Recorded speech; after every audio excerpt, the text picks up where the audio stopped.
Have you ever wondered why, despite having a packed schedule, a long to-do list, and constant activity, you still end your day feeling hollow? Why do so many people say they're productive but not fulfilled? Why do we try to fill the void with motion, only to find it grows deeper? Welcome back to the channel. I'm really glad you're here, because today we are diving into a phenomenon that's affecting more people than ever: the paradox of busyness and emptiness. Why do our days feel so full, yet our hearts feel so empty? Could it be that what we really need isn't more doing, but more space to simply be? In today's high-speed world, we wear busyness like a badge of honor.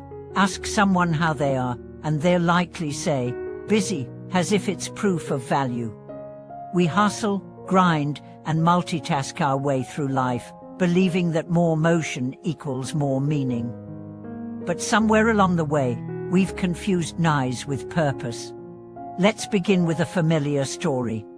Julia was a senior project manager at a tech startup. Every morning, she was up at 6 a.m., juggling emails by 7, back-to-back meetings until lunch, and more deadlines than hours in a day. On paper, she was thriving. She was respected, promoted, and financially secure. But one day, sitting in her car before yet another strategy meeting, she burst into tears, not because anything had gone wrong, but because she realized she hadn't felt joy in months. She was alive but not living. Julia's story isn't unique. In fact, it's alarmingly common. This is the emptiness that busyness can't fill. At the core of this phenomenon lies a simple truth: activity without alignment drains the soul. We can be busy chasing things that don't matter. We can be busy building someone else's dream. We can be busy proving our worth, rather than expressing it. And the more we fill our calendars, the less time we have to ask ourselves, what is all this for? When you're always running, you never get a chance to reflect, and without reflection, there is no meaning. Without meaning, there is no fulfillment. And without fulfillment, even the most successful life feels empty. Let's go deeper.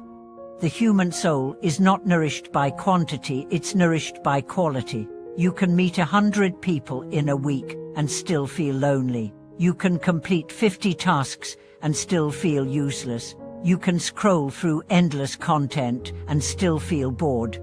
Because presence matters more than pace. Depth matters more than volume.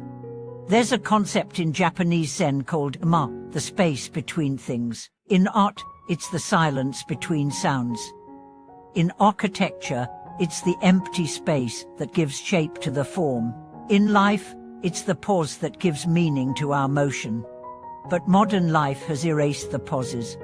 We wake up and reach for our phones before our feet touch the ground. We fill every moment of silence with distraction. Waiting in line, scroll.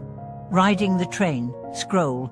At dinner, scroll. Even in moments of rest, we consume. And in doing so, we lose touch with the stillness that feeds the soul. Here's what's truly powerful: stillness is not inactivity, it is receptivity. When you're still, you can hear your own truth. When you're quiet, you can feel what matters. When you slow down, you can realign. Let's look at another story. Malik was a lawyer working 80-hour weeks.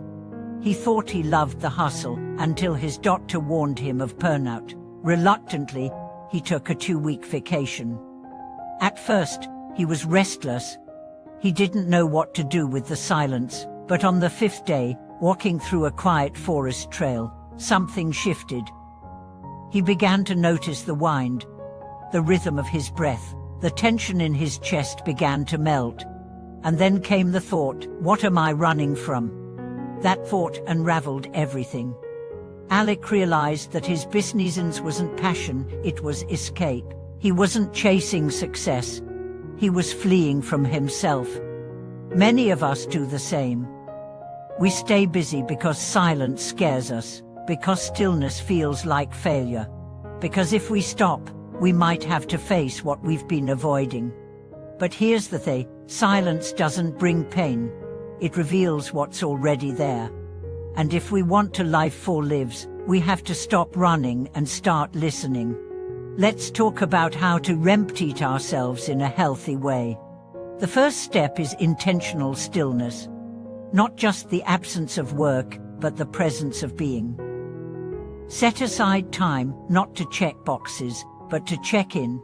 Ask, how am I really? What am I feeling?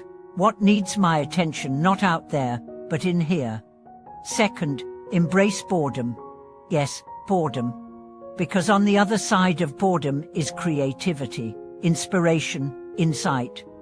We think we need stimulation, but what we really need is space.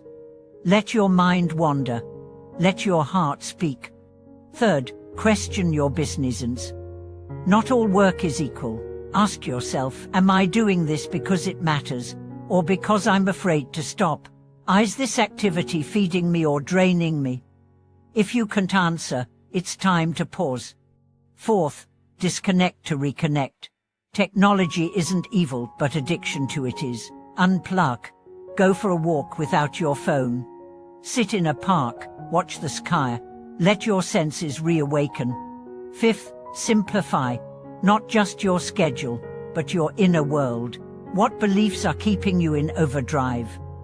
Maybe it's the idea that you have to earn your worth, or that rest equals laziness.